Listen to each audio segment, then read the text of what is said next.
So now we know how to measure and define income inequality, and in this section we will first try to explore income inequality trends in the United States and then discuss some additional perspectives on inequalities including wealth inequality and how inequality is related to race, age, education and other factors.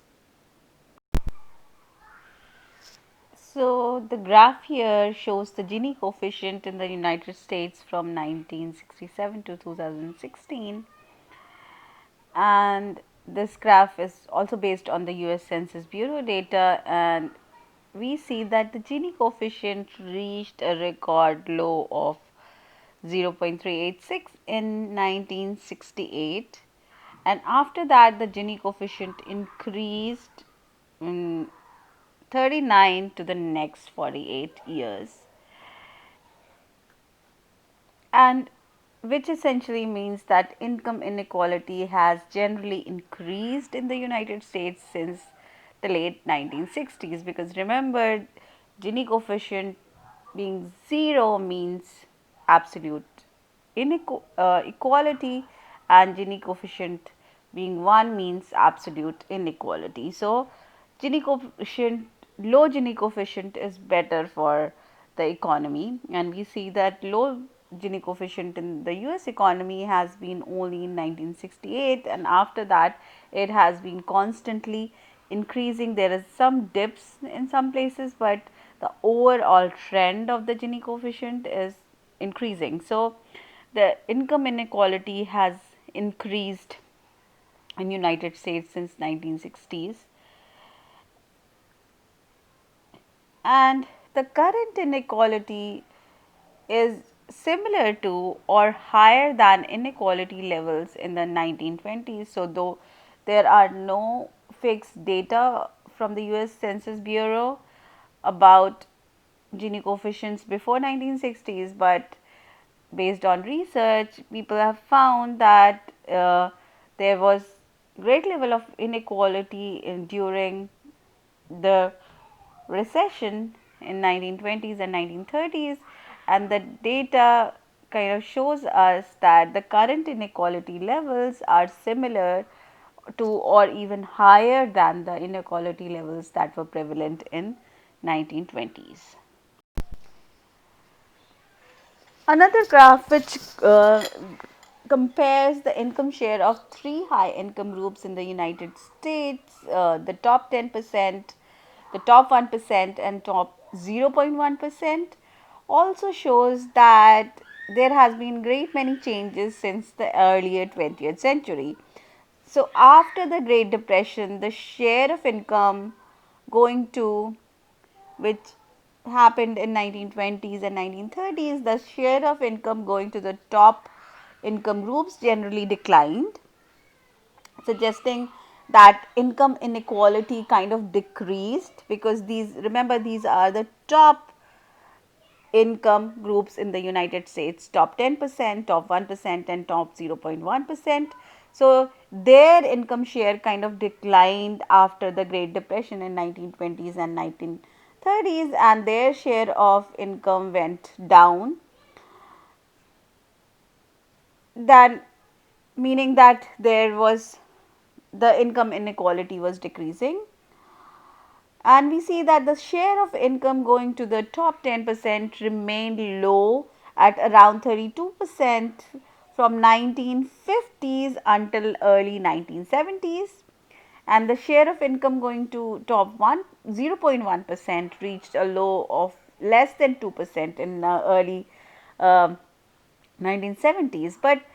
since 1970s, the income share going to all these top groups have increased constantly. You can see that the graph first goes dips down, all three of them, and then after 1970s it has constantly gone up, and it has even surpassed the high level of income shares for these top income brackets for that occurred prior to the Great Depression in 1915, right, and 1920, beginning of 1920. So this kind of shows that for at least last 40 years,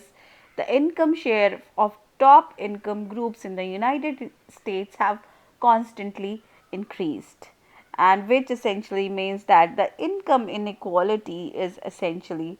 increasing for the past 40-50 years. Okay.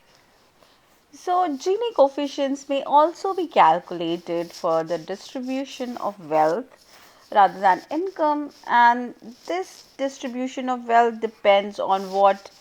people own in terms of assets, and these assets could be anything from land to your house to shares to antiques, and essentially this distribution depends on what is known as the capital gains, which is the increase in value of these assets at the time they are sold compared to the price at which they were originally purchased by the same owner,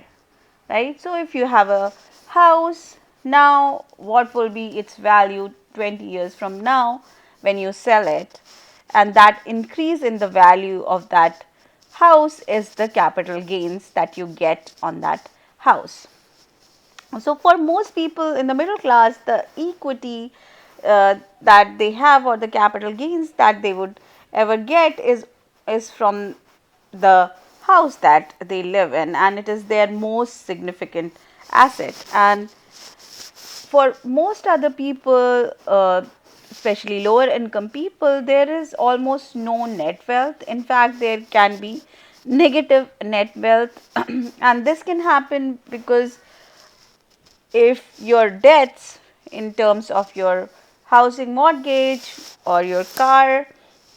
EMIs or your credit card debt is higher than the value of your asset, then you would have actually a negative net wealth. And from this graph, we can see that wealth is in fact more highly unevenly distributed than income, because the hold top 1% of the households hold 42% of the US wealth, and top 10% hold 77 from the of the US wealth, which is much more than the bottom 90% combined,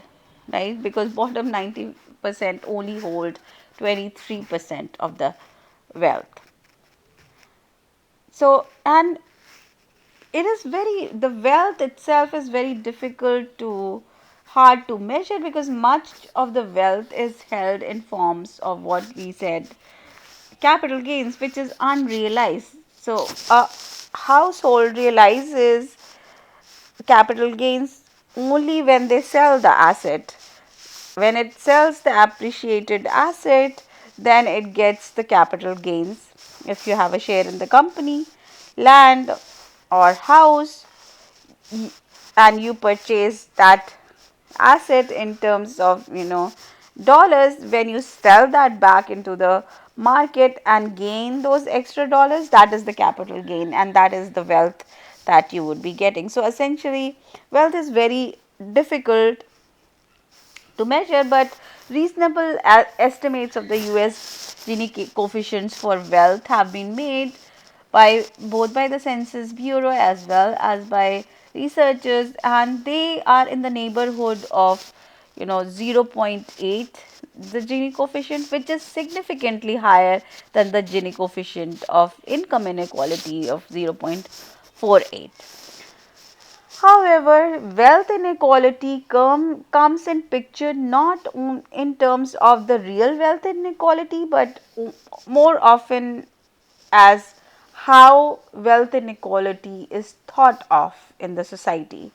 especially around political debates. So, political debates about inequalities are often based on the perception of this wealth inequality rather than the fact. And a 2011 study surveyed people regarding their perception of the wealth inequality and US, and they came up with very interesting and surprising results. So Let's look at a small video which talks about that research and how people perceive wealth inequality.